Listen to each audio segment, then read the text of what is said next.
সামনেই পৌষ সংক্রান্তি, তাই বাঙালিদের প্রিয় পিঠে আজকে আপনাদের করে দেখাবো। সেটা হচ্ছে ভাপা পিঠে। এই পিঠেটা এত নরম হয়, আপনারা না খেলে বুঝতে পারবেন না। আপনাদেরকে দেখিয়ে দিচ্ছি, দেখুন পিঠেটা যেমনি নরম তেমনি খেতে সুন্দর। আজকে আপনাদেরকে করে দেখাবো ভাপা পিঠে বা মন্ড পিঠে। নমস্কার বন্ধুরা, রন্ধনিকা 48 চ্যানেলে আপনাদের সবাইকে স্বাগত জানাই। আজ আপনাদেরকে একটা নতুন রেসিপি করে দেখাবো। চলুন তবে রেসিপিটা শুরু করা যাক। এই পিঠেটা করতে যা যা লাগছে সেগুলো আপনাদেরকে দেখিয়ে দিলাম। আর এই পিঠেটা করতে খুব একটা সময় লাগে না, খুব কম সময়েই পিঠেটা হয়ে যায়। পিঠেটা করার জন্যে 1 বাটি চাল গুঁড়ো নিয়ে নেব। আপনারা দেখতে পাচ্ছেন, সেখান থেকে 2 চামচ চাল গুঁড়ো একটা আলাদা বাটিতে নিয়ে নেব। সেই বাটিতে একটু গরম জল আগে থেকে করে রেখেছিলাম, উষ্ণ গরম জল একটু বাটিতে নিয়ে তার ভেতর 2 চামচ চাল গুঁড়ি দিয়ে দিলাম, দিয়ে চাল গুঁড়িটা ভালো করে গুলে নিলাম। পিঠেটা করার সবার আগে এইভাবে চাল গুঁড়িটা আগে গুলে নিতে হবে, নিয়ে রেখে দিতে হবে। অন্যদিকে গ্যাস ওভেনে একটা ফ্রাই প্যান বসিয়ে দিলাম, নিয়ে যেই 1 বাটি চাল গুঁড়ি নিয়েছিলাম সেই 1 বাটি জল মেপে দিয়ে দেবো ফ্রাই প্যানে। জলটা যখন গরম হয়ে যাবে তার ভেতরে তেজপাতা দিয়ে দেবো, তারপর এলাচ দিয়ে দেবো, দিয়ে 1 চামচ চিনি দিয়ে দেবো, তারপর দেব স্বাদ অনুসারে লবণ, দিয়ে সব কিছু ভালো করে গুলে নিতে হবে।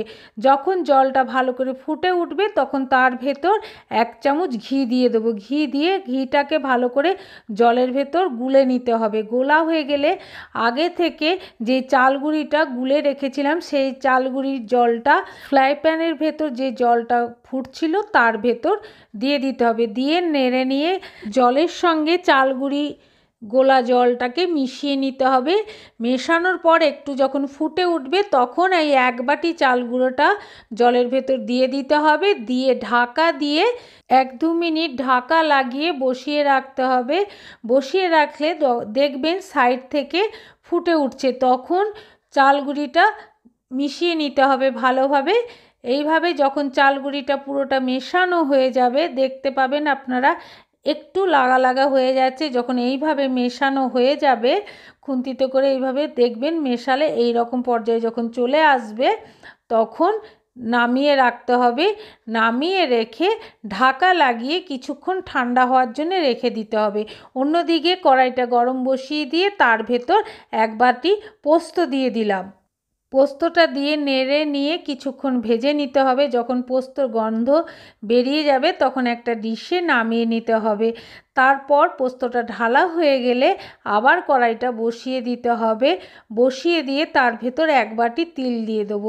তিলটা নেড়ে নিয়ে কিছুক্ষণ ভাজতে হবে। যতক্ষণ পর্যন্ত তিলটা লাল করে ভাজা না হচ্ছে ততক্ষণ ভেজে নিতে হবে। তিলটা যখন লাল করে ভাজা হয়ে যাবে তখন তিলটাও একটা ডিশে নামিয়ে নিতে হবে, নিয়ে ঠান্ডা করার জন্য রেখে দিতে হবে। তারপর কড়াইটা আবার গ্যাস ওভেনে বসিয়ে দিয়ে অল্প একটু জল দিয়ে দিতে হবে। জল দিয়ে পাটালি গুড়টা দিয়ে দেবো, দিয়ে একটু নাড়লেই পাটালি গুড়টা গলে যাবে। যদি না গলে তখন একটু হাতাতে করে প্রেস করে দিয়ে গুড়টাকে গলিয়ে নিতে হবে। আপনাদের দেখিয়ে দিচ্ছি, দেখুন খুন্তিতে করে যখন গুললো না তখন একটু হাতাতে করে প্রেস করে দিলেই গুড়টা কিন্তু এইভাবে গুলে যাবে। গোলা হয়ে গেলে তার ভেতর নারকেল কোড়া দিয়ে দেবো। আগে থেকে নারকেল কোড়াটা কুড়ে রেডি করে রেখেছিলাম, সেই নারকেল কোড়াটা দিয়ে দেবো। দিয়ে নেড়ে একটুখানি ফুটিয়ে নিতে হবে।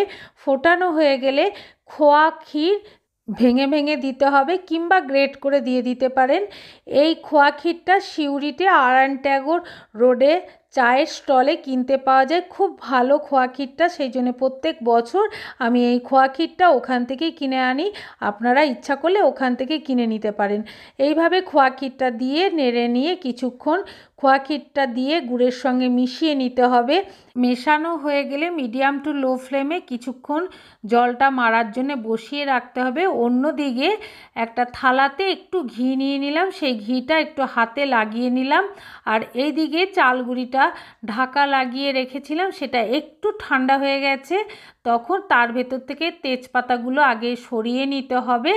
পুরোপুরি কিন্তু ঠান্ডা করলে হবে না, অল্প যেটা হাতে সইতে পারবেন সেইভাবে ঠান্ডা করে নিয়ে চালগুড়িটাকে সুন্দর করে মেখে নিতে হবে।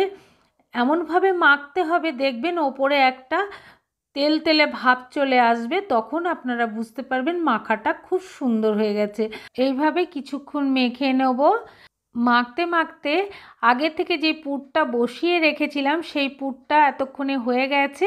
এবার তার ভেতরে ভাজা তিলগুলো দিয়ে দেবো। এইভাবে যদি আপনারা পুরটা তৈরি করেন, যখন পিঠেটা খাওয়া হবে তার টেস্ট কিন্তু দ্বিগুণ বেড়ে যাবে। এবার দিয়ে একটু নেড়ে আবার একটু বসিয়ে রাখলাম। এদিকে দেখুন মাখাটা খুব সুন্দর হয়ে গেছে।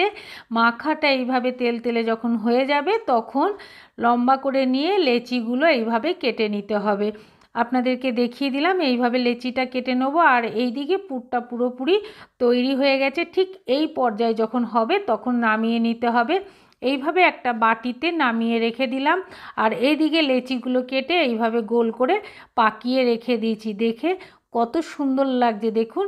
আর অন্যদিকে আর একটা কড়াই বসিয়ে দিয়েছি, দিয়ে একটু জল দিয়ে দিলাম। জল দিয়ে জলটা একটু গরম করতে বসিয়ে দেবো ঢাকা লাগিয়ে। আপনারা যদি এই বোতলটা নিতে যান তাহলে ডেসক্রিপশান বক্সে লিঙ্কটা দেওয়া আছে, সেই লিঙ্কে ক্লিক করলে এই বোতলটা পেয়ে যাবেন। আর এইদিকে লেচিটা তৈরি করে পাকিয়ে রেখে দিয়েছিলাম, তার ভেতর থেকে একটা নিয়ে নিলাম, নিয়ে এই রকম বাটির মতন করে নিলাম। নিয়ে যেই পুরটা তৈরি করেছিলাম পুরটা এইভাবে দিয়ে দেবো চামচে করে।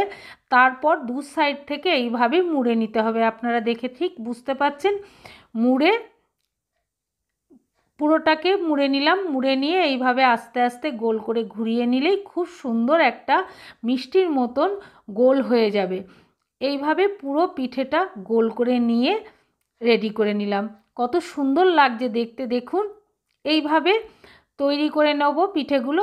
একটা তৈরি করে নিলাম, নিয়ে বাকি যে জিনিসটা করেছিলাম সেটা আপনাদের দেখিয়ে দিচ্ছি। যেই পোস্তটা ভেজে রেখেছিলাম ডিশে, সেই ডিশে পিঠেটা তৈরি করে পোস্তর ওপর দিয়ে ঘুরিয়ে ঘুরিয়ে আগে প্রথমে নিলাম, তারপরে ওপর থেকে পোস্তটা ভালো করে দিয়ে দিলাম। দিয়ে পুরো পোস্তটা পিঠের ভেতর ভালো করে মাখিয়ে রেডি করে নিলাম। আবার আপনাদের আর একটা দেখিয়ে দিচ্ছি। এইভাবে একটা বাটির মতন করে নিলাম, করে নিয়ে তার ভেতর পুর দিয়ে ঘুরিয়ে ঘুরিয়ে মুখটাকে বন্ধ করে এইভাবে গোল করে নিলাম। গোল করে নিয়ে রেডি করে নিলাম। তারপর পোস্তর ভেতর দিয়ে ঘুরিয়ে এইভাবে পিঠেটাকে রেডি করে নিলাম। আপনারা আশা করি বুঝতে পেরেছেন। বুঝতে যদি কোনো অসুবিধা হয় কমেন্ট করবেন, অবশ্যই আপনাদেরকে বলে দেবো। এইভাবে সব পিঠেগুলো আস্তে আস্তে তৈরি করে নিলাম। দেখতে কত সুন্দর লাগছে বলুন। এইভাবে সব পিঠেগুলো আস্তে আস্তে তৈরি করে নিলাম।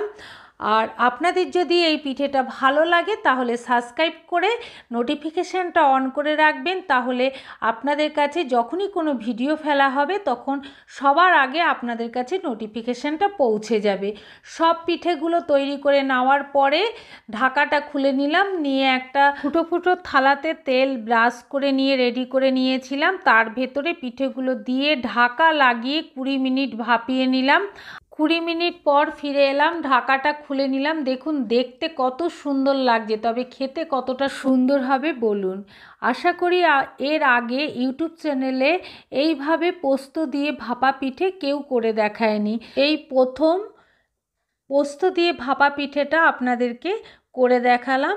আপনাদের যদি ভালো লাগে তবে ছোট্ট করে একটা লাইক করে দেবেন আর সবার কাছে শেয়ার করে দেবেন।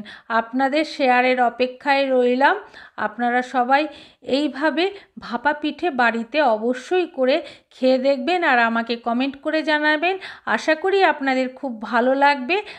আপনারা সবাই সুস্থ থাকবেন, সাবধানে থাকবেন। পরে আবার আপনাদের সঙ্গে নতুন একটা ভিডিও নিয়ে দেখা হবে। পুরো ভিডিওটা দেখার জন্য আপনাদেরকে অসংখ্য ধন্যবাদ।